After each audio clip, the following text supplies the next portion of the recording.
શું તમે ની રિપ્લેસમેન્ટ સર્જરી પછી પલાઠી વાળી શકશો? શું તમે ની રિપ્લેસમેન્ટ સર્જરી પછી અસહ્ય દુખાવો થાય છે? શું ની રિપ્લેસમેન્ટ સર્જરીમાં જે સાંધો છે એના પર જ મારી સર્જરી ડિપેન્ડ છે? ની રિપ્લેસમેન્ટ પછી પલાઠી 100% વાળી શકાય છે.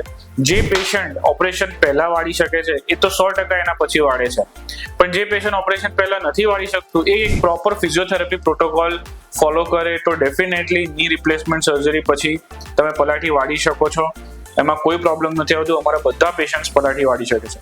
નંબર 2, ની રિપ્લેસમેન્ટ સર્જરી પછી અસહ્ય દુખાવો થવું એ હવે પહેલા ઘણું થતું હતું, પણ હવે જે મોડર્ન ટેકનિક્સમાં એનેસ્થીઝિયા બી એટલું બધું પ્રોગ્રેસ થઈ ગયું છે કે અમે એપિડ્યુરલ એનેસ્થીઝિયા આપીએ છીએ, નર્વ બ્લોક્સ આપીએ છીએ, પેન મેનેજમેન્ટ કરીએ છીએ કે જનરલી બીજા ત્રીજા દિવસ પછી પેશન્ટને લગભગ નહીવત પેન હોય છે.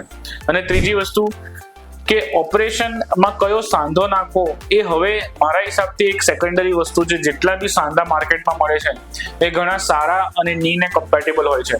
એટલે સર્જિકલ ટેકનિક અને પેશન્ટ પોસ્ટ ઓપરેટિવલી અને નીને કેટલું ધ્યાન રાખે છે એના પર જ ની રિપ્લેસમેન્ટની લોન્જિવિટી ડિપેન્ડ થાય છે. Thank you so much.